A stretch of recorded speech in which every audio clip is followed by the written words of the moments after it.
The story begins with Najib, a 32-year-old man who was seasonally employed in a small banana plantation in Kerala, and his wife Sarah. Najib owned a small piece of land on which he also grew rice, vegetables, and bred shrimp for the market. They lived in a smaller house, earning enough money to eat and live simply, but they had no savings. One day, Najib's uncle, who worked at Dubai airport as a cleaner, asked Najib why he hadn't applied for work in the Gulf, where there were plenty more work opportunities. He asked, "What is the point of working in the farm with just enough money to live on? Instead, if you earn in dirham or riyal and imagine not paying for accommodation, can you believe how much money you will save?" So, after getting more information from his uncle about his work, Najib started considering the option to migrate to the Gulf. Sarah seemed doubtful at first. They just started their life as a married couple. And now suddenly she had to imagine living alone in his native village. But Najib's friend also supported the idea and gave them confidence to go ahead with the plan. In this video, we explore how the Kafala system operates in the lives of the people in the Arabian Gulf states, both Kafil and Makful, drawing from real-life experiences, news, research articles. We tell a story that explains the Kafala system alongside other systems of exploitation and oppression works today, why it is fundamental for division amongst people and to guarantee the rule of the rich.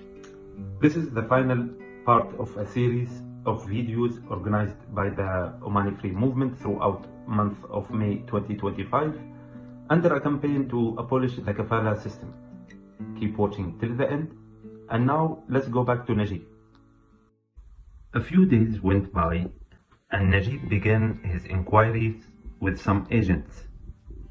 It took him weeks to find someone who knew an agent who had connections with a small recruitment agency in Mumbai, working for a company in Qatar. The terms of the agency were clear. You pay money and have the rest to them, including making the passport and other paperwork. The contact in Kerala would charge a commission and get him to the agency in Mumbai. Thereafter, the agency was responsible for recruitment, negotiation of employment contracts, payment, housing, food, and insurance. Wow, just like Uncle said, Najib thought. You get the work and all the costs are taken care of by the agency. However, when he got to Mumbai, the agent told Najib that since he was low skilled and could only apply for work in that category, he would have to pay the agency and would have to be willing to pay more than his competitors if he wanted the agency to choose him. The recruitment agency informed Najib that the whole process, including travel, would cost him around 1,900 USD, and if he wanted to speed up the process, he would have to pay extra as bribes to the local administrators. Since Najib and Sarah had no savings, they decided to sell his bike and mortgage their land to a local moneylender. After having to make all these horrendous arrangements, yet with rising hopes for a better life, Najib finally arrived in Doha. The company supervisor from Kerala, Moradi, was waiting for him at the airport and drove him straight to their accommodation. Here he was introduced to several other migrant workers from Pakistan, Bangladesh, Ecuador, Uganda. Each one of them had interesting stories of how they had arrived in Doha, but most paid between 1,000 USD and 5,000 as recruitment fees to some private recruiter agency in their country. As he was chatting with his new friends, he was approached by another Malayali. Turned out he was his roommate with 8 others, each one from different parts of India, or so Najib thought, but they all knew Hindi. The room was clearly divided into 2 sections, with members of each group lined up some side by side on the floor, their clothes hanging from one side to the other. Najib had no choice about which group to join, and even his fellow Malayali had no choice, or rather, he didn't want to jeopardize his social privileges. Here, more than anywhere else, did it become clear to Najib his social standing among his Indian male peers and which group he belonged to. Not all of them were Muslims. There were 2 Dalits and 1 Bahujan, and each one was on their mobile. Anyway, Najib had a long journey. Now, all he wanted was to take a shower, have dinner, and go to bed. On his second day in Doha, Najib left early in the morning with his company man for a tour of the area and to complete further official paperwork. They first arrived at the company, where he met a Lebanese man introduced as a partner of the Qatari Kafil, whom no one had seen before, and who apparently owned a 49% stake in the company. Najib felt that the Lebanese Kafil disregarded his Muslim status and was rather rude with him. He asked him to sign 2 work contracts, one official and the other unofficial, with different amounts on each. He explained that the contracts were meant to expedite his government application and reduce visa and insurance costs. It seems odd, but as an agriculture laborer, having a work contract itself was new. So Najib did not dwell on his doubts for too long.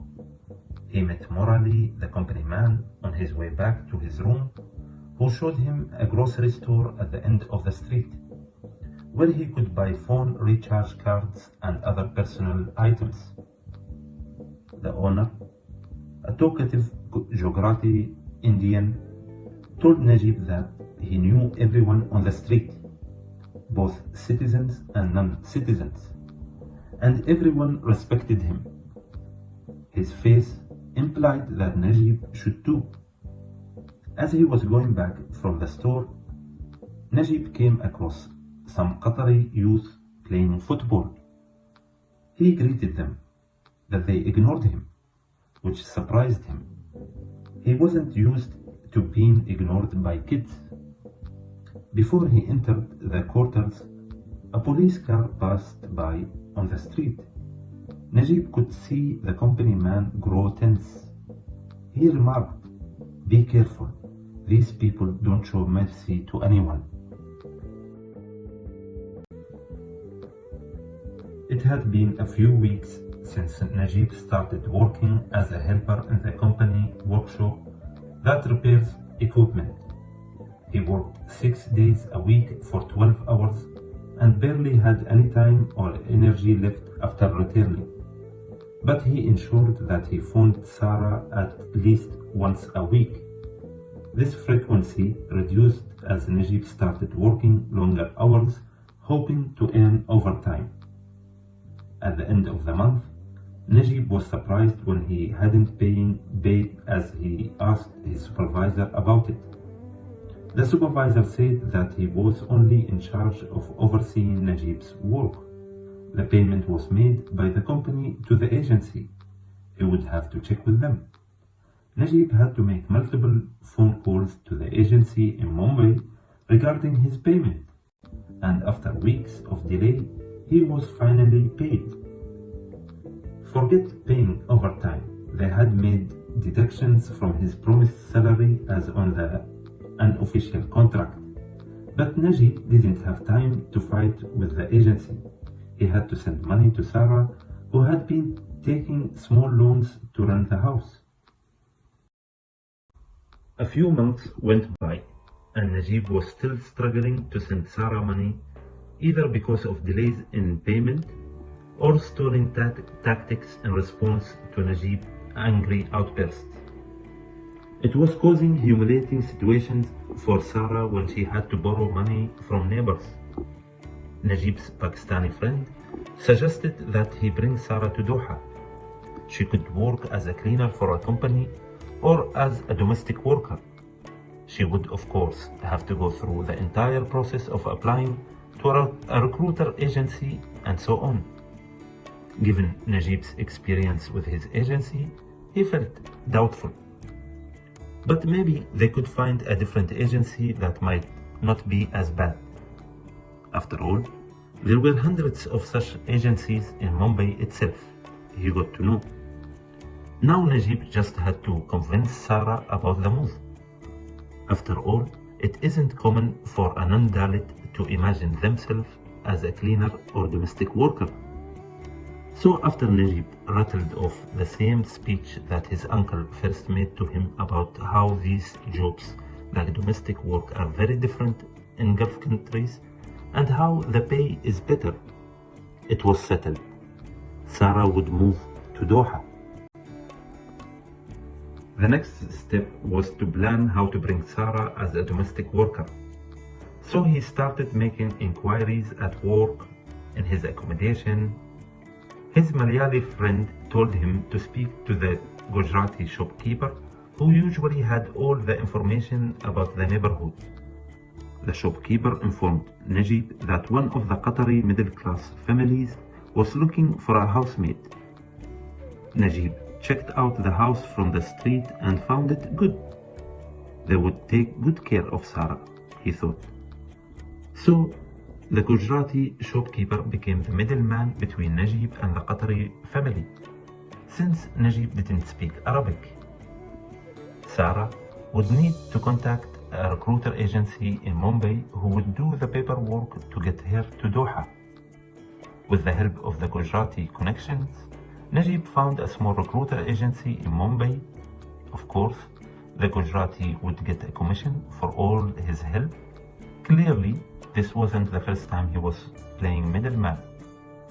The company would also charge Sarah recruiter fees, but not as high as Najib.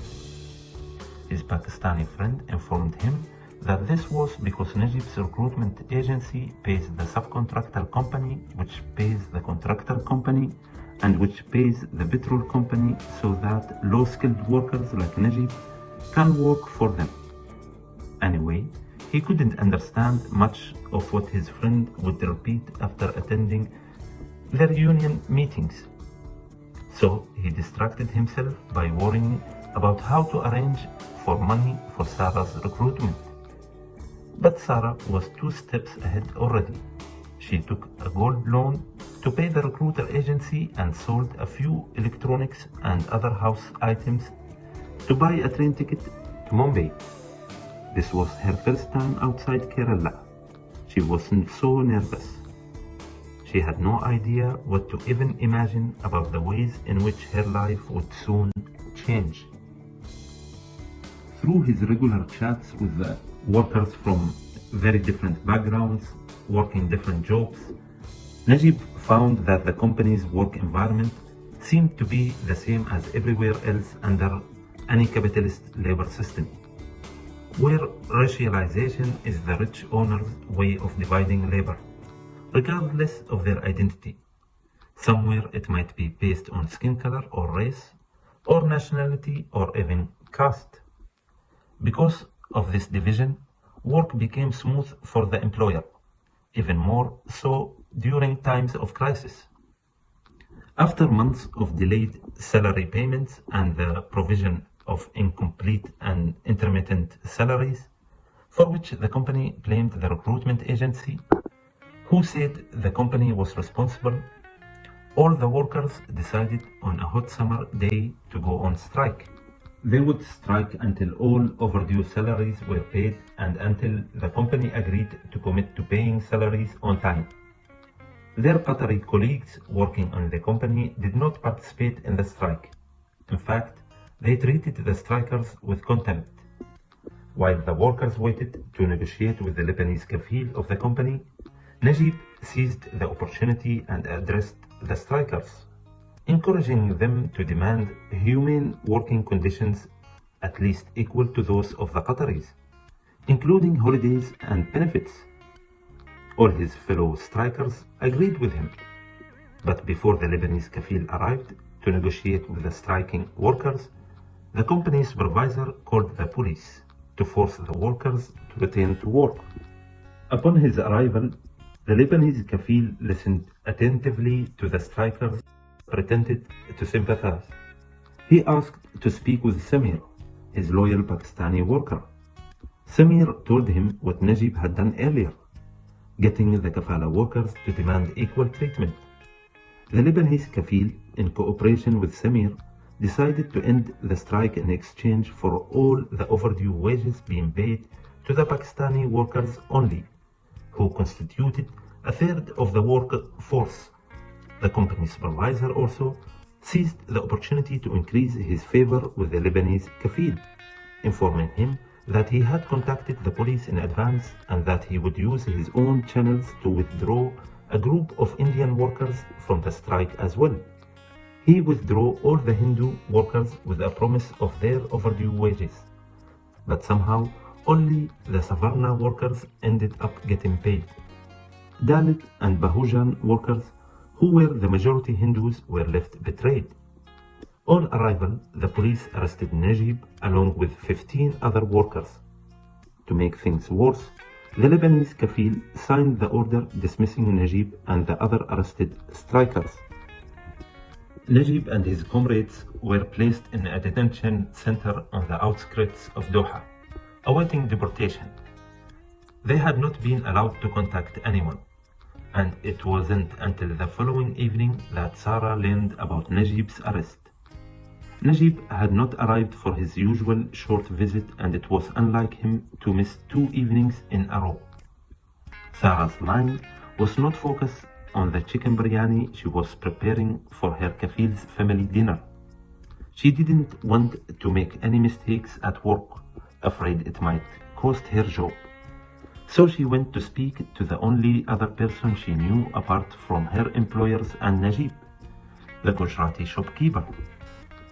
After weeks of waiting in detention, while Najib and his comrades were participating in some activities to pass the time, a number of young Qatari detainees were brought into the same cell.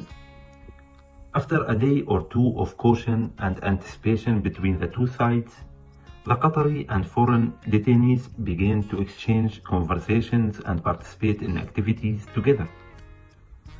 As the two sides started opening up, Najib learned how and why the government, formed by the ruling class, provided these companies with cheap labor, meanwhile ensuring that the young citizens were raised to see people like Najib as the other.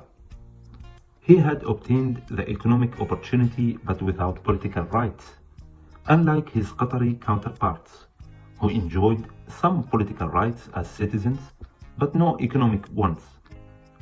So how is it a good option for anyone? And who is benefiting from all this?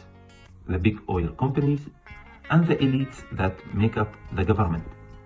Meanwhile, Sarah was stuck working for a family who had taken away her documents, and whenever she asked for her salary, they paid her reduced wages with deductions of recruitment charges. Sarah worked all the time. The mistress of the house suggested it was the best way to avoid worrying about Najib. Even during Ramadan, when Sarah was fasting, she was in the kitchen preparing elaborate meals for the kafil family to eat when they broke fast. She worked much longer than her contract and got paid much less than what was mentioned as her salary. She never exactly knew how much she was being paid since she never got payslips, and employers gave her cash in installments and sometimes took her shopping. She was stuck in a completely different prison, all alone with her employers, 24 hours, 7 days, away from Najib or any other workers to even share her sorrow with. Anxious, alone, and not knowing what to do, Sarah contacted the Kerala Culture Center as advised by the Gujarati. The Malayali lady from the Culture Center knew someone at the Indian Embassy in Doha. But Sarah couldn't just walk into the embassy. As a woman, she felt unsafe to go out alone amidst a male-majority population. But with help from the Malayali lady, Sarah prepared and visited the embassy. They advised her that a special department was run by the Kerala government to address issues of migrant workers.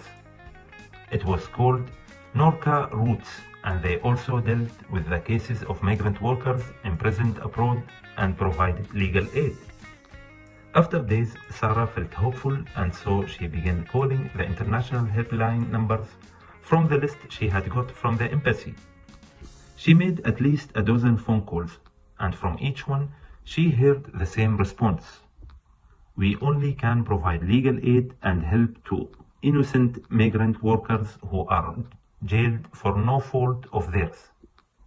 Your husband was arrested for creating disharmony during a strike and later dismissed from his job and thus detained. In this final video, we took you through a story inspired by real-life experiences to explain how the Kafala system operates in the lives of Kafil and Makful. Millions like Najib and Sarah work in the Gulf today. To reach the shores of the Arabian Gulf states and seek better opportunity for life, they must endure hardships. Through loan and at the mercy of recruitment agencies, some gain the opportunity to travel. Indeed, the experiences of all workers under the Kafala system are not the same. Some they get golden opportunities, especially if they are white European. But most often, they are experiences of misery, oppression and exploitation for those from Global South.